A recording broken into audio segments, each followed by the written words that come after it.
It's time for another episode of the RESGEN Giving Life Podcast, where we hear stories and have conversations about life in Christ, everyday discipleship, and exploring ways that we as men can give life to others. I'm Tom Henderson, the founder of RESGEN, and I am pumped you're joining me today. Like always, I'm excited for the show, but before we get into it, I do want to remind you once again about an excellent discipleship resource that's available to all of you. RESGEN is partnered with Right Now Media, a website and phone application containing a huge library of discipleship videos and resources for men, marriage, parenting, and more. And you have free access to it all.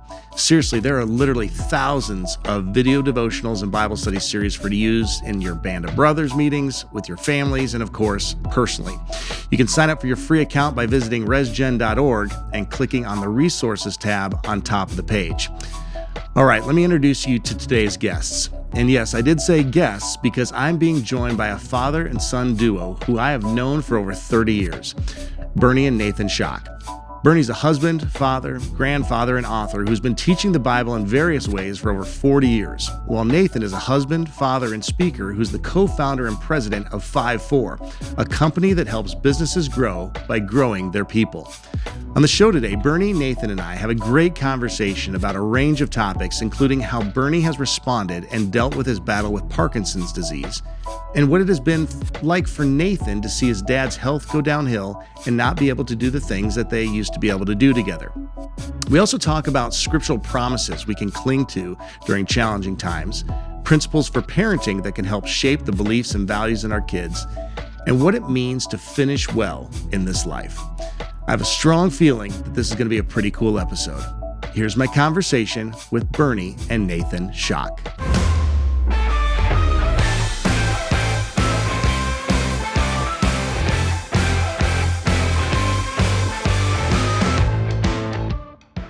Well, this is a treat because I've got not just one Schock at the table. I've got two, Bernie and Nathan Schock. Welcome to RESGEN Giving Life Podcast. It's great to be here. Glad to be here. Yeah. This is super fun. You can give that evaluation, though, at the end of the time. Okay. It's probably a little presumptive that this is going to be great. Okay. Yeah. All right. We have been warned. I'm pretty sure it will be. So you can put me down. Yeah, I have no doubt. And I thought that this was such a great idea because originally when I came to you, Bernie, and said, hey, what would you think about coming in and sharing on the podcast about some ideas that I brought to you? You said, oh, I think that sounds awesome, but I think it'd be a lot of fun if I had one of my boys come as well. So, which got me even more excited. So I'm glad it worked out. Yeah. And I drew the short straw. Well, I want. Which one did I get? No, I told you this is good. This is going to be good. I can feel it already. I like the energy. Well, let's real quick because I know that this is going to be an introduction, as all of our guests. It's always an introduction to a new audience of who our guests are, and so I would love for you just to real briefly, just Bernie. Let's start with you. Say a little bit about yourself. Sure. Family, what you've been doing for your career, and what's been keeping you busy, and then we'll have Nathan do the same. Oh, sure. I should give an introduction to that myself because it starts with a professor, Charles Ryrie. Some of you theologians may know that name, but I had him during my last year of seminary. And he told us, he said, guys, when you get out of here, you ought to do something different every year for the next 10 years. Because he thought that that's where you would find your where you're good and where your gifts lie and all that sort of thing. And I didn't ever plan to do that. But it kind of happened. And I was a pastor early in my life. Went to work for my dad in a secular business for 4 or 5 years. Did some lawn care stuff, something to pay bills. Yeah. And eventually landed at USF teaching their adult learners. Yeah. And that was the right fit. Yes. And you did that for how many years, Bernie? Almost 40. Right, exactly. And that's what I said in the intro, is that you've been teaching the Bible in different ways for over 40 years, which is a tremendous legacy. And then in addition to that, you've been married to Kathy for how long? 52 years. 52 years of I think. of just showing you grace and love and journeying with you through all that. She has. Yes, and 3 boys, Nathan being one of them, and then Jared and Andrew. And how many grandkids? 9. 9 grandkids. Three boys, and each have 3 kids. So Yeah. it works out pretty. Just kind of a nice. Yeah, the math is easy. Yeah. All right, so Nathan, your turn. So I'm a local entrepreneur, writer. I founded a business with a couple of other guys here about 5 years ago. And we believe that most businesses want to grow, but also that businesses don't grow, people grow. And so we're in the business of growing people in a wide variety of ways. It's something that's it's taken what I've learned throughout my life about learning and growing and developing and teaching. So I get to be in my sweet spot of doing what a lot of what I saw my dad model for many years and do for me, because I've been in a lot of those classes over the years. Yeah. And I get to do that with businesses all over the country every day. Yeah, that's awesome. Yeah. And then in addition to that, you also have Locals Love Us, Yeah. which is another venture that you've been on for the last several years. That's right. Yep. I also run the corporate office of a national franchise called Locals Love Us. It's in Sioux Falls. It's the local best. Everywhere else, it's Locals Love Us. And it's sort of like a concentrated community version of Yelp. Okay. That's a lot of fun too. Okay. Yeah. And then in addition to that, you've been married to Barb for how long? 21 years. Easy to remember, a Y2K wedding. Okay. So I can do some quick math, just like the grandkids. 3 teenage daughters. Yes. Who are awesome. Yeah. In case they're listening. Ava's 16, Sydney is 18, and Ellie is 19, almost 20. Right. You are approaching the stage of life that I am approaching as well, which is the empty nest season. Yes. Which my last guest, Dan LaRock, said that his dad looked at him one time and said, Danny, you're approaching some of the best years of your life, of new adventures and new joys, as you now are not having to have kids in the home and you're able to focus on your marriage and look ahead to grandkids. And you've been empty nesting for a long time, Bernie. Yeah, we didn't have to look very far to really get the feel for it. You took to it quite well? Yes. Okay. That's good. Well, although I think, did all 3 of you live for a few months or a couple of years after graduation? I think on and off. Yeah. Until they got married. We looked really hard for them to find somebody. Oh, that's so good. And they got winners. Yeah. That's for sure. That is for sure. That is for sure, because I know all their wives as well, and y'all hit home runs. So nice work on that. All right, so Bernie, tell me, with almost 40 years of teaching the Bible to adult learners, tell me some of the greatest joy that you received, that you saw from doing that kind of work for so long. Yeah, a number of things. One thing that I get some really positive feedback through the years, so that I'll run into somebody who I hadn't had in class for 20 years, and they'll say how meaningful the class was to them. And then I'll have people like Nathan who just run into people who've been in my classes, and again give a good testimony that God was at work in their lives. And what's greater than that? Yeah. The neat thing about that is that you, when sometimes whether you're preaching or teaching or parenting, you're like going, is any of this hitting? Like, is any of this like being heard? Is it being internalized? And sometimes we don't see the fruits of the labor ever, or it takes a long time to see that fruit. Yeah, I talked to a professor that teaches the traditional students at USF, and I said to him, I said, you probably don't get a lot of feedback because these people go to the wind. I mean, they came from Nebraska or Minnesota or whatever, and so they don't run into people who they've had in classes and had an impact on. So it's a real privilege to be in the situation where I get to see that things are happening in people's lives. Yeah, that's cool. That's awesome. So, Nathan, what was it like having a dad that taught the Bible? Because I'm guessing that there might have been some times where that was welcomed, but also maybe a little irritating at times, or what was that like? Yeah, right. Well, to go along with that, right, I was homeschooled. So our Bible professor was pretty tough. Like you weren't gonna come up with a Bible trivia that he didn't know the answer to. But that was part of what I was raised in. Sure. Right. So this was just normal. Like normal life is families sitting down together to study the Bible. Yeah. And so I never knew anything different than that. Mm-hmm. And they were probably taught more by Kathy than they were me, to be honest. Yeah. She yes, yeah. Our mom was definitely very involved in that too. It was it was a group, a group effort. Yeah, and you're right. I mean, Kathy is a tremendous Bible teacher. You're good, Bernie, but your wife is very good. Yeah. And Laura, my wife, has been able to sit underneath her teaching in a lot of different Bible studies, and she always speaks about how great she is as well. So, yeah, you came from some pretty good stock as far as teachers go. So I got to ask, so was that something that you instituted into your family life early on as well because of that? Yeah, absolutely. Yeah, it was, again, it was just how you parented. I mean, a lot of us end up parenting the way we were parented. And so we all had those, the kid Bibles. And, I can remember going through all of that kind of stuff with our kids when they were young.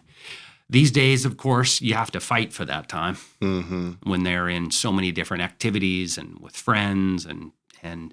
But it's something for sure worth fighting for. Because I remember what a big impact it had in my life. Mm-hmm. Go ahead, Dad. One of the things that we wanted our boys to learn was how to evaluate their culture. And so we'd watch movies together and talk about from God's perspective what's going on here. And I remember distinctly one time coming out of a movie theater, and I started asking the questions that would get at trying to understand the movie. And I said, can't we just enjoy a movie for once? Yeah, seriously. It's like there's a mindless movie for a reason. Yeah. Let's let our brains check out and just not think for a while and just view it as entertainment. Right. Now we have mobile phones for that, but back then we didn't. Yeah. Different world. Right. Exactly. So the idea of having, I was told one time that, and this was really good perspective for me, was that you will be a parent of an adult child way longer than you will be the parent of a child or a teenager. Sure. So it doesn't always seem that way. Right. When you're in it, it seems like this is going to be a never-ending process, especially when you have three rambunctious teen boys. Yeah. Which, by the way, just for a second. Yeah. Parents, I think, start too early, too intensely. And so they try to do a Bible study like they're doing with men or women on a weekly basis and realize that the kids check out after about 60 seconds. Yeah. And it's much better if you do some light stuff and then more heavy things later on. Yeah. Well, I want to get into some more parenting type principles in a little while, but I think that the same thing could be said of not just in the Bible aspect, that parents get a little too intense, maybe even on behavior or, whether it be demanding excellence here or whatever. I know that I've fallen into that trap at a time or two or 10 in my life. Yeah. There's with kids, from my perspective, right? If you look at what I'm always like, where Barb and I are a great balance to each other. I'm always kind of, can you push a little harder? Could you do a little more? And Barb's like, you're good the way you are. We love you. So we're a great balance in that way. But she's always reminding me of that. Mm-hmm. And even though I've learned that, it's a lesson I have to learn over and over again. Right. Well, like I said, I want to circle back on some of the parenting stuff in a little while, but I want to, one of the main reasons why I wanted to talk with you, Bernie, it was prompted by, because you've done so much writing and teaching over the course of your life, and I've been getting for a while, you were blogging on a very consistent basis. Yeah. And by the way, for listeners, I am a part of Bernie's Bible study on Friday mornings. How long have you been teaching that Bible study, by the way? Oh, gee. Probably 30 years. 30 years, Friday morning, 7 a.m. People come and go, and it's... I'm sorry, I was tardy this last week. Yeah. I wish that I had kept a list of the people who participated in it, because that would have been very interesting. Steve Haugaard was one of them. Okay. He was running for to be governor. Yeah, back in the day. Well, so You were tardy, but there was a different teacher on Friday. Oh. That was me. Oh man. Okay, well I chose a good week to skip, I guess. Okay, anyway. All right, so let's get back on track here. That's my fault for following down the road. It's okay. Tangent. But okay, so you were blogging for a long time, and then you kind of took a little break, and you sent a blog the other day that said that you're going to restart blogging again, and the subject was just the aging Christian. Yeah. And the whole concept of finishing well, and how do we deal with just stuff that goes on in our life, specifically like the body breaking down and dealing with health issues. And so years ago, how many years ago were you diagnosed with Parkinson's? 15. So 15. Approximately somewhere in there. Okay. So 15 years ago, you find out that you have Parkinson's, which the way that transpires, the way that it just progresses is different. It's a neurological disease that they have no known cure for. Right. And it just eventually takes the ability of the body to function. The brain can no longer send messages to the rest of the body because it needs more dopamine than what you have. Mm-hmm. I've been very fortunate because for the most part, I've had it pretty easy thus far. And I know others that, well, your brother-in-law can hardly walk. Yeah. And I can still walk. I can play golf. I can drive my car. I can teach. Mm-hmm. Those things are going to come to an end, maybe before I do. And but they always do, right? Mm-hmm. And it's hard to see which is Parkinson's and what's old age. I think that's one thing that none of us really wants to think about our body breaking down, or that we can't do the things that we've always done or do them as well or whatever. So 15 years ago, you find out this diagnosis. Yeah. What were your first thoughts? How did that strike you when you heard that? Well, first thing was to go to the library or go to some place where I can read about it and find out what's going on in my body. Mm-hmm. And that was helpful to get a better idea that, some of the symptoms that are going to come initially.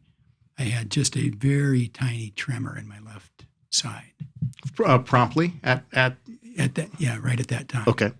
And it stayed pretty much that way. In fact, well, I'm not going to go there. Mm-hmm. I was going to complain about a doctor. Never mind. It takes time for it to, at least in my life, to break down. I've been able to do some of those other things, which has been a great blessing. Mm-hmm.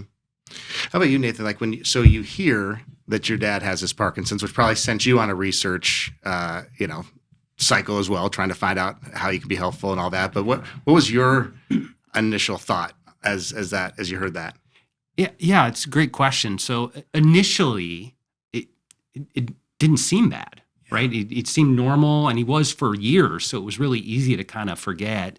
He was still better at basketball than I was, so he could still beat me at basketball. So it's like, how bad is this really? Yeah. But there is a little bit of I don't know, what is it, grief, or is it sadness, knowing that because as my dad is in great shape and he's taken really good care of himself, and could have easily eclipsed his dad, who lived to 89. And now, as we went along, one of the things that I always heard my dad say was, now I know how it will end. I just don't know when. Mm-hmm.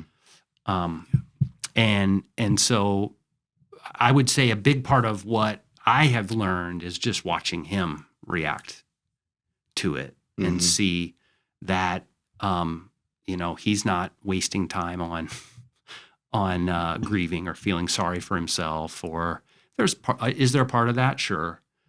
But there's still many blessings that have been in his life that I've got to witness as well. Mm-hmm.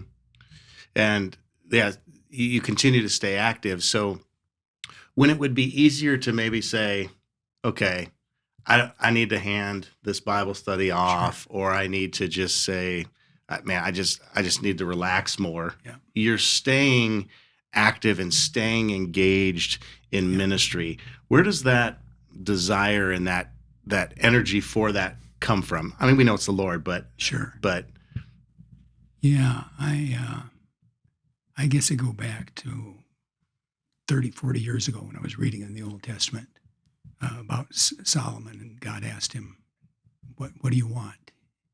What do you want me to do for you? And Solomon said, I want wisdom. God said, good answer, because then I will also give you wealth.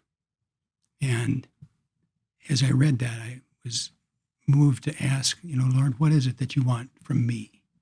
And what are you asking of me? And he said, I just want you to be faithful. That you look in the Bible, and there are an awful lot of people who start well but don't finish well. And I said to God, that's what I want. I want to finish well. Now, it's not the same. I just retired from USF. So, I mean, there's going to be less activity, but try to be faithful with the opportunities that I do have and make good decisions about when to give something up and when to move on. Mm-hmm. So if someone says to you, what does it mean to finish well? What does that mean to you? I think it's just being faithful to what God calls you to do. And, some things are easier to give up than others. It was hard to give up basketball. I said that I would keep playing until I could hit my jump shot, but that was starting to become problematic. So, and you didn't want Nathan to beat you. Right. Yeah. No worries. But it looked different. I think of my dad, Nathan's grandpa, that when he was in his physical prime, he, 250, 300 employees that he had in his dairy business. He had to give that up. But the last 10 years, last decade of his life, he gave an awful lot to his wife, to his grandsons, and in very productive and very important ways. Nathan and his brothers will tell you that they learned how to work from their grandpa. Yeah. He had an acre garden that every year we tried to get him to cut back, and he would increase the size of it. Yeah. But they had the opportunity to help him and feel like he taught them how to work hard and enjoy it. Mm-hmm. So you mentioned that, that you had to eventually give up basketball. Yeah. So Nathan, for you, as you enjoyed playing basketball and just doing all those, you guys did that a lot together. Yeah. So what was that like, not being able to see your dad do something that he's always enjoyed doing, and not just enjoyed doing, but enjoyed doing with you and your brothers? Yeah. It's a good question because, we had so many good memories of that. And, my dad was my basketball coach growing up. Mm-hmm. And even after I retired from basketball, he was still playing. And before that, I outlasted all three of them. So we would go to the gym, and every once in a while it would be my three brothers and him and one other person playing pickup ball. And you could look at the other team, and they'd look across, and they'd see young guys. And then they'd see this old guy, and they'd put their worst player guarding him until he scored like 10 straight baskets. And they'd be like, let's shift things. Exactly. Could we get a defender on that guy? But I think what's been really good for me is to see him. He wasn't. We all know those guys who never got past basketball, right? Like that was the peak. And for my dad, it's never like there's basketball, there's gardening, there's golf, there's walking, there's family, there's Bible study, and so I've been able to participate in lots of those other things. And so I guess I haven't grieved that basketball as much. Yeah. Because he has such a well-balanced life. I think that's a really interesting point because it's kind of like the Uncle Rico syndrome from Napoleon Dynamite, you know, where I know that's supposed to be just a dumb entertainment movie but, you know, like as you think about it, start to unpack that of just, you know, never getting beyond this success or this, like the identity was wrapped up in this. Or if, okay, here's how I parent my son. I coach his basketball team. That's my time with him. Mm-hmm.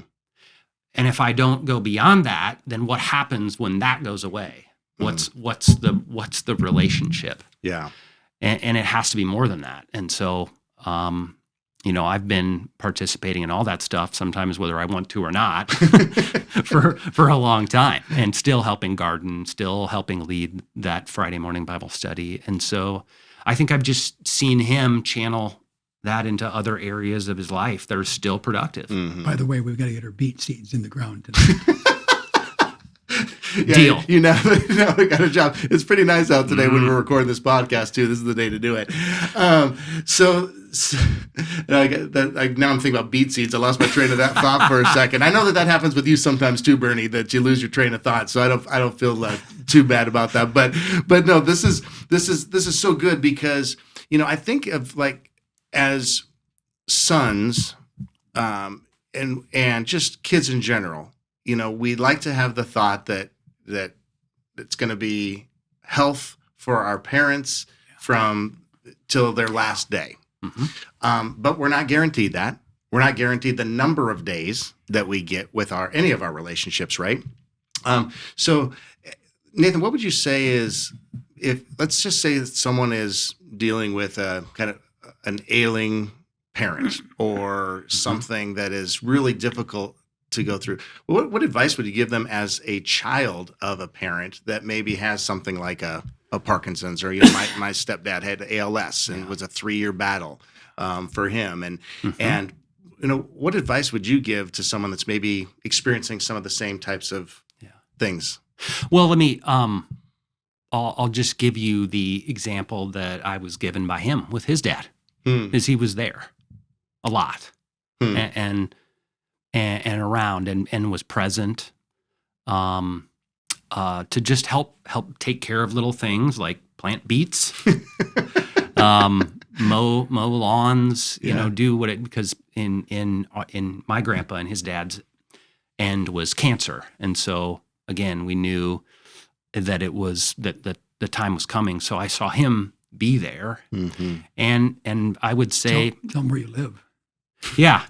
So, you know, in part, in order to help, we built a house on the same land that they have. Mm-hmm. So my parents were very fortunate 30 years ago to get a nice piece of land, 20 plus acres outside of Sioux Falls. Mm-hmm. And they're in the center of it, and we're in the northwest corner. Okay. And so we're literally a walk away. Right. And that's very intentional. Yeah. Yeah, which is afforded you a lot more great time and memories and beet planting and all of that. The mistake he made was to wait too late in life. We could have helped a lot more with the girls if they'd gotten there a little earlier. Yeah, that's true. I always thought you lived too close to me. Yeah, and so, there you go. Because you were a stone's throw. I mean, you didn't have to really throw the stone hard, but you had a pretty good arm. I think you could have. Uncle Rico could have done it. But you know, the other thing that I learned, I remember from my dad again, was a Bible lesson. Yeah. Right? 1 Peter 4:12. When the fiery trials come, don't think this is weird. Like that's life. And the people who struggle through life are the ones who, when something knocks them, they're like, where did this, what? I thought life was going to go on being perfect. Mm-hmm. And if you aren't ready, if you're not spiritually, emotionally ready for those, they can be. That can be, it goes from a trial to something that just wipes you out. Yeah. And you got to fill up before that with the regular discipline of being in the Word and being with God and being with family. And that foundation is what gets you through tough times. Mm-hmm. Brittany, Nathan just brought up a scripture that's meant a lot to him. What are a few of, I mean, for someone that's been teaching the Bible for so long, I'm sure that the list is long for how many scriptures that you love, but tends to be what I'm studying. Okay. But there's one that did come to mind when I knew you were going to ask that question, and it fits with what Nathan was just saying. Hebrews chapter 12. He talks in that passage about discipline, endurance. It's not what you'd want to hand to a new Christian. Somebody might scare them away.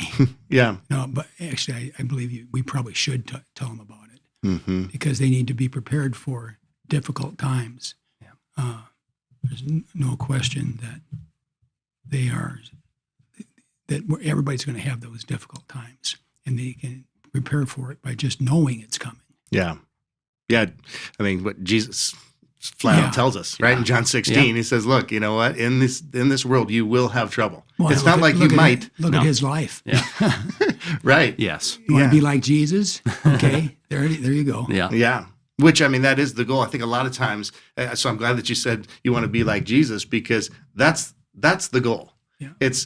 Yes, salvation, the gift of salvation. Yes, that is where that relationship begins, and where we understand that it's not about us, and that our eternity with Christ is secure, but that eternity begins right here. Yeah. And the goal, as John chapter 8 talks about, is that we are conformed into the likeness of his Son. And that's the importance that you're talking about, Nathan, of being in the Word regularly, spending time in prayer and in communion with the Lord, because without that, conformity to Christ, it just doesn't happen. Yeah. Yep. Yeah. That's not how'd that happen? Right. I'm now conformed to Christ. Yeah. Yeah. And the one other verse that's been, I would say, maybe even haunting in my life in some ways is to say, to whom much is given, much is expected. And so I was given an incredible blessing in my family that I know not everyone has. And I know, you have a very different story there. But for me, I know because of what I was given, much is expected. And that's what I want to try to live into, is to live up to that. Mm-hmm. The interesting thing about that scripture is oftentimes our brain will just automatically go to finances, especially in America. Right. I mean, so it's like, oh, well, I have this much dollars. Well, they have more, so maybe I haven't been given as much. So much more is for them, right? Yep. But they should tithe 12%. Yeah, exactly. I can get by with my 9.8. Yeah, but in reality, it's not just a financial piece. Can it mean that? Of course. Yep. But it's the totality of our lives, and that I think that's a good reminder for each one of us today. Yeah. So. Let's talk about because being married 52 years. Yeah. I mean, we're going to try to accomplish a lot of things and cover a lot of ground in this podcast because there's so much wisdom at the table. But 52 years, Bernie's looking around. It's not. Notice he didn't look this way. But 52 years, Bernie. I mean, that's quite the feat, and so. Give me some nuggets of wisdom that you can share with some men that's helped you have some marital success in your life that could potentially help strengthen some marriages that are represented in the listening audience right now. You bet. Well, I think one thing I'd say is watch, just like what we say to our kids, watch who you hang out with.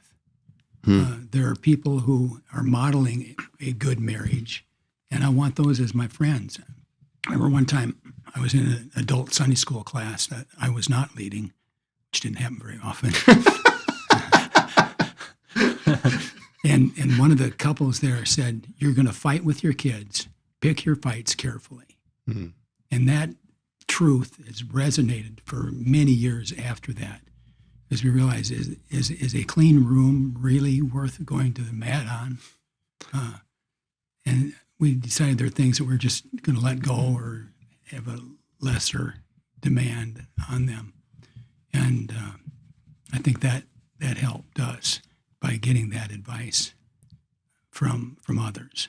And so helping you in the realm of co-parenting well, I mean, yes. and being a team in your parenting. Yep. Does that same truth apply in our marriages, Bernie?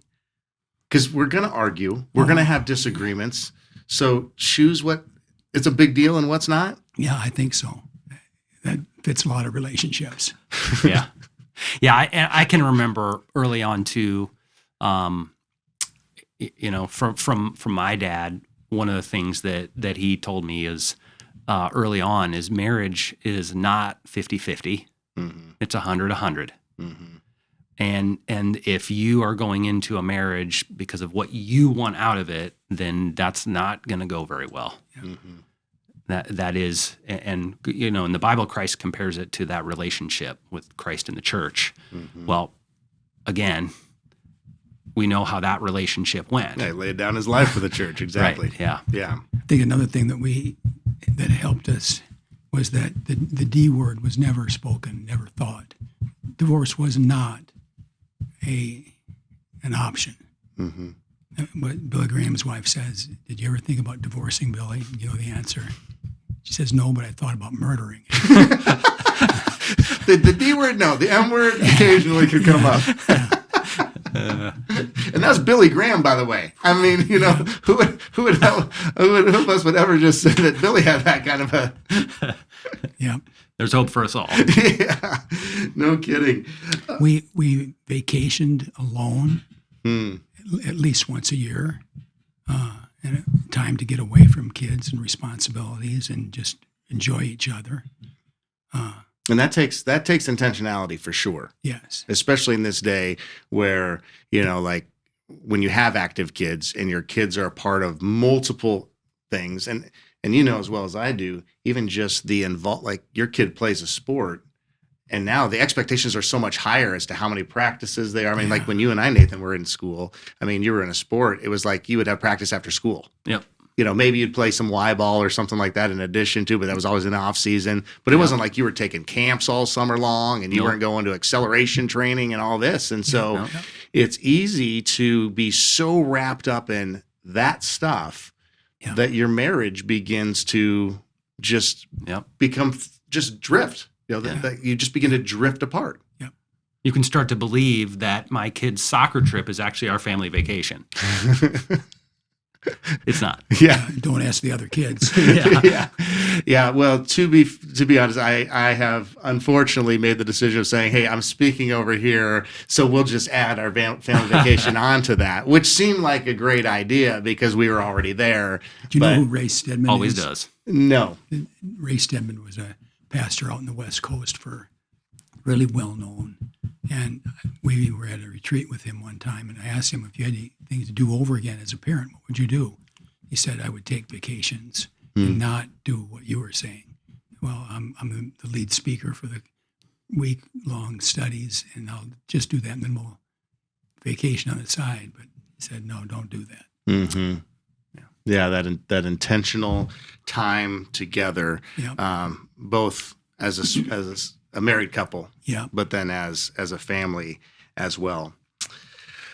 Okay, so let's talk about some parenting. Since we're on this whole parenting thing, Nathan, I'm interested in some parenting principles. You have 3 daughters instead of 3 boys. Yep.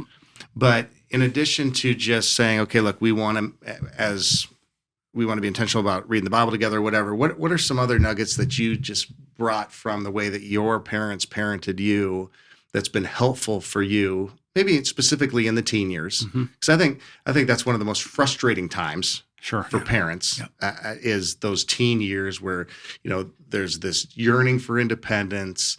There's thinking that maybe they're the smartest one in the room, no matter what room they're in.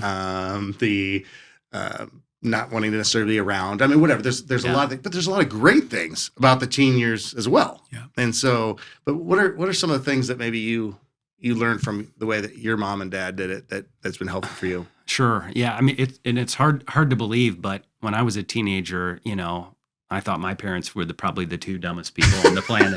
Right? What did they know? Right? I know everything by now. But when you get that distance, you realize what it meant. And so the first thing was, I married someone who had very similar values, very similar commitment to family, so much so that we homeschooled our kids just like I was. And so that was for several years. we homeschooled, and I saw that prioritization of family and education be modeled. And so that was something that was really important to us. As far as, parenting teenagers, I think especially daughters, because that's my area of expertise, clearly. Yeah. Is there, as a dad, you've got to tell them you love them every single day, because other people will and mean it very differently. And so I try to, even when they don't want to hear it, even when they don't want to hug that day, I try to be always there and always reminding them that I'm on their side. Definitely picking your battles. I should probably put that, tattoo that on my wrist, because I pick too many battles. Yeah. And then you're bound to lose too many. Yes. Yep. Yeah. Some just can't win, right? Yeah. Yes. Yep. And then apologizing. I think when you're wrong, I think that was a hard thing for me, because you think, oh, I'm the parent, I should know. But I mean, if you make a mistake, apologize. They already know it. They already know you made a mistake. And then just time. Again, that was what was modeled by my parents, was spending time with us. And then I think maybe one more would be, there's a reason why we still live in Sioux Falls, South Dakota. And I grew up with an incredible proximity to family of uncles and aunts and cousins and grandparents, and that makes a big difference. Yeah. I mean, there are places, makes life a lot easier. And there are places where, from a business perspective, I could do better somewhere else. Sure. I mean, there's no question about that. But to what end? One of the things that we did that we've not talked about is in the process of turning them over to God. We'd say things like, well, you may not.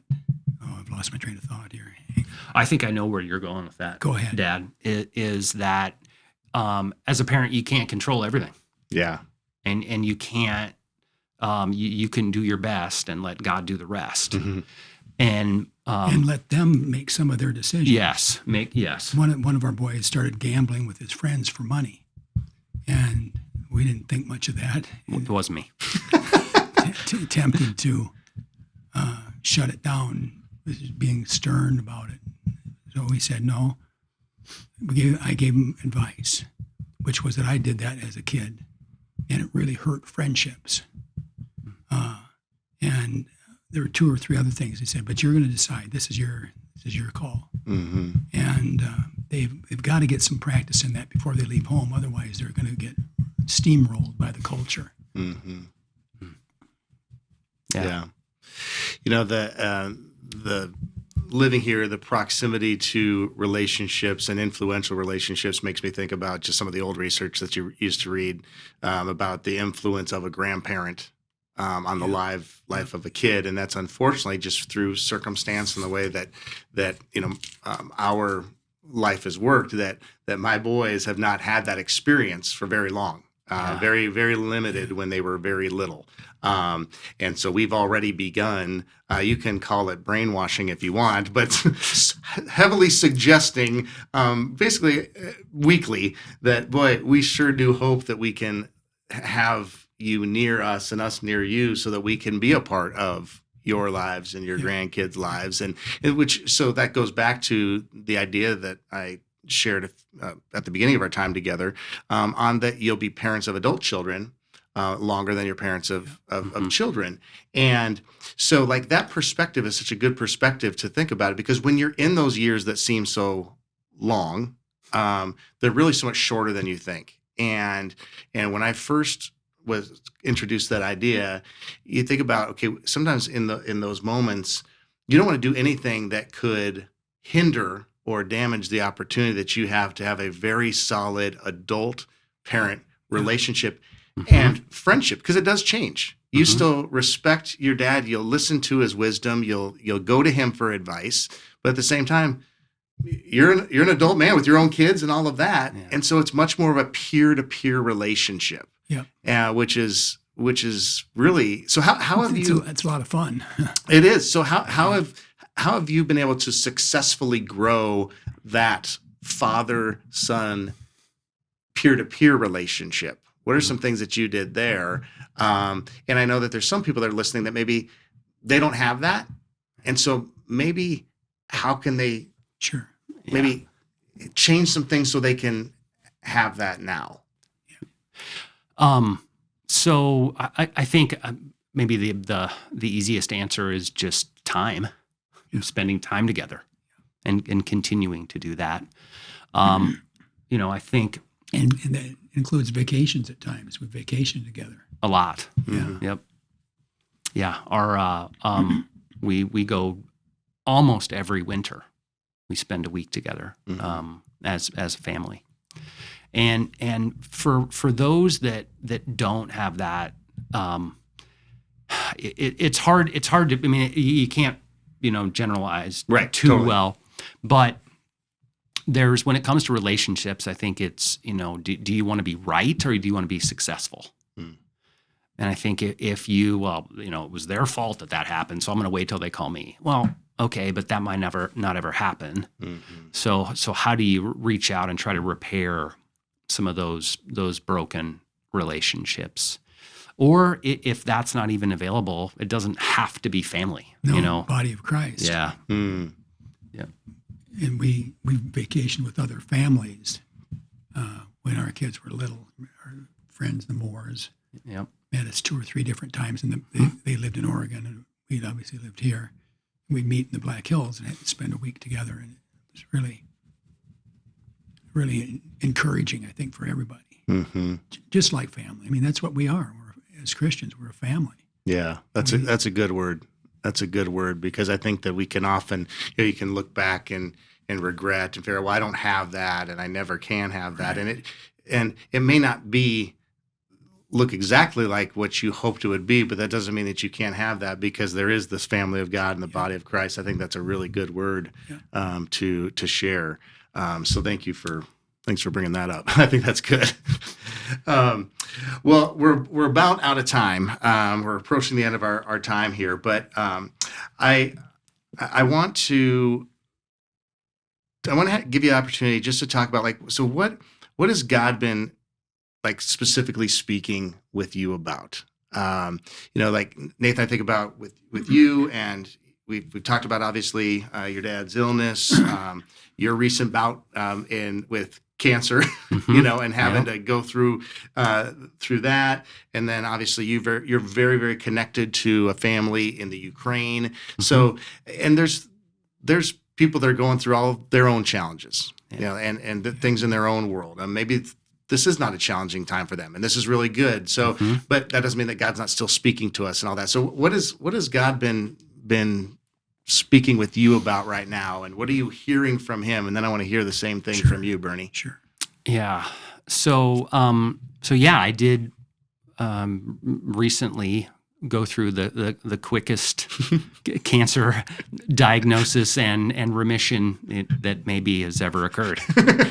I found out on a Wednesday, had surgery on a Friday, and had a clear PET scan 2 weeks later. So the whole thing was very compressed. Like it was, I had people who I'd run into and go, "You have what? I had no idea." And it's like, I didn't know until you put on LinkedIn.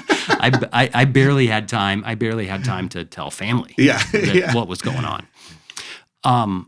But I think what God has really been teaching me is that and it's a lesson, again, my dad has taught me many times, which is that adversity doesn't necessarily build character, it reveals it.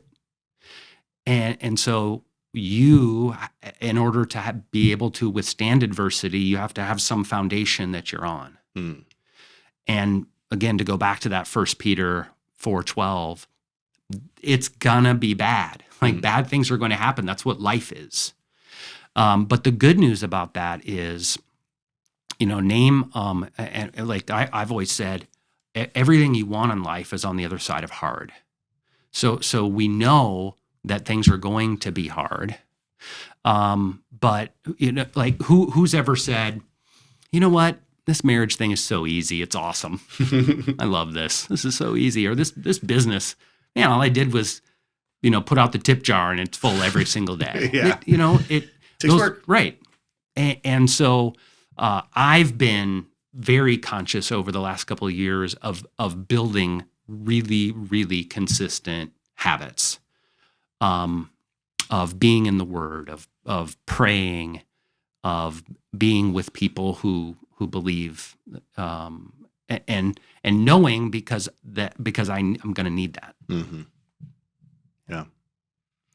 What about you, Bernie? One of the things I'm concerned about right now is my wife, because as I deteriorate, it's going to mean more for her. Yeah. And I want to make sure that I'm having her do the things I really need help with and can't do on my own. Mm-hmm. So, yeah, that's a big one. One of the things, too, and I just say this to your audience, she is somewhat mournful that more people don't ask her how she's doing. Yeah. And it's just a reminder, if you got somebody who's got some challenges, then,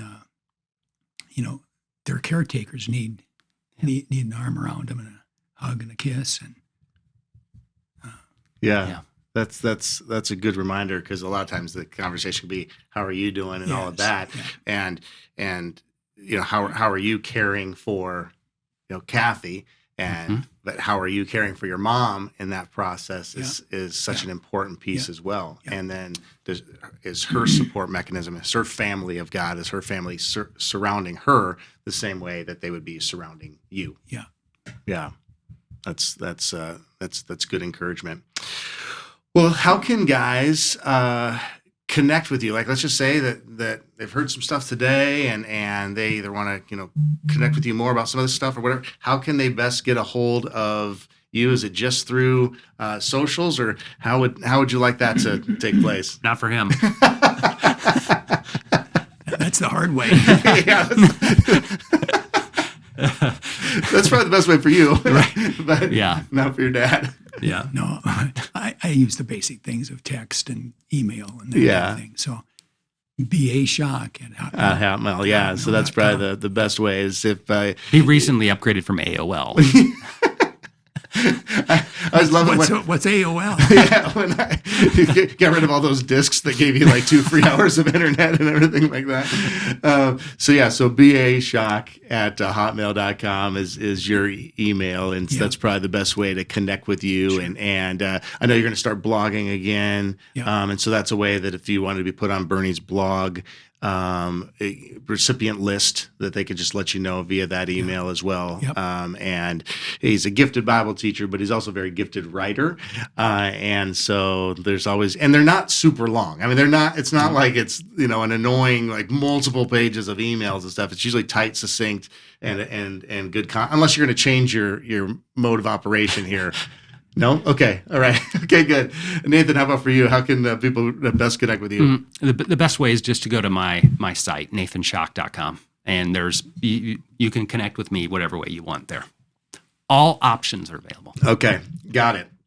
Well, we do something here on the Giving Life podcast that is just, it's just kind of our send off for the listening audience, called the final word, where you got 60 to 90 seconds of something that the Lord has laid on your heart that can encourage, challenge, whatever that you have for listeners. So, who do you want to go first, Bernie, you or Nathan? I'll go first. Okay. All right. This just goes along with one of the things we talked about in terms of kids and passing on values to them. One of the things that we were careful about doing was, here we go again. Just a minute.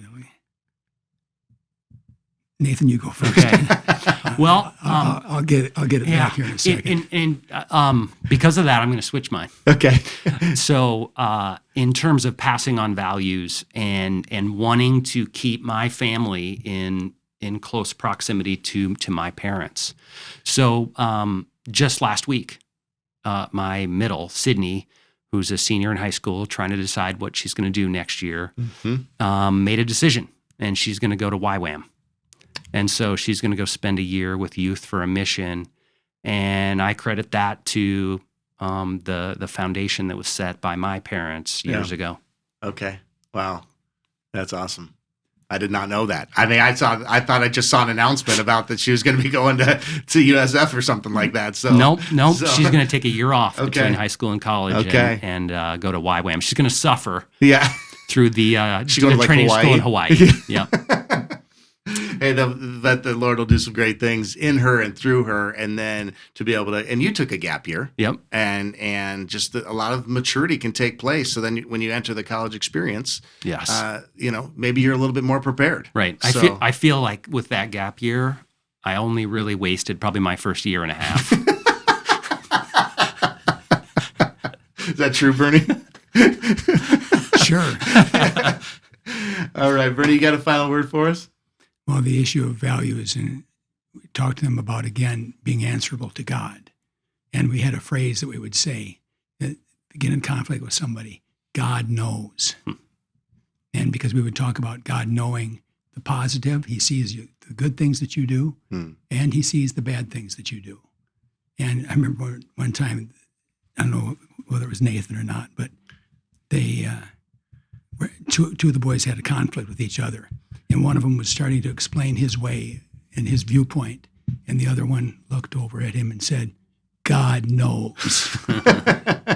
So I think some things were getting to be communicated. Yeah. And that's what we want them to see, that God, he's ever present. Yeah. And that's good news and bad news. And you take advantage of the good news. Yeah, the good news. And the good news is, regardless of that his love is consistent, but the awareness of God is always there, is an important truth. Well, gentlemen, thank you. This has been a lot of fun for me. I hope it's been fun for you guys to experience this together as well. But I think that this has been a great conversation. Thank you for being transparent and open and honest and vulnerable with things. And I really thank you for your time. The relationship, Bernie, that you and Kathy have with all your kids, not just Nathan, but all your kids and your grandkids, is a phenomenal model for so many. Thanks. And your years of faithfulness. And I love that you said, I know I'm not supposed to give a final word on my own show, but I'm going to, but you talked about finishing well and being faithful. Yeah. And that's what you've been. And you'll continue to be, is Yeah. a model of faithfulness, not just for your kids and grandkids, but to all who know you. So thanks for being a part of my life for so long. And this has been a lot of fun. So thank you guys for being here. Been neat to see how God's been at work in your life over the years. That's right. Well, he's a big God. So thanks, guys. All right. Bye-bye. Thanks, Tom. I hope you enjoyed my conversation with Bernie and Nathan Schock today. As always, if you found this episode helpful, I encourage you to share it with others that may find it helpful as well. If you'd like to connect more with Bernie, you can email him at baschock@hotmail.com, and you can find Nathan at nathanschock.com. Thanks again for joining me today, everybody. We'll see you next time for another episode of the RESGEN Giving Life Podcast. Until then, continue being men whose life in Christ gives life to others.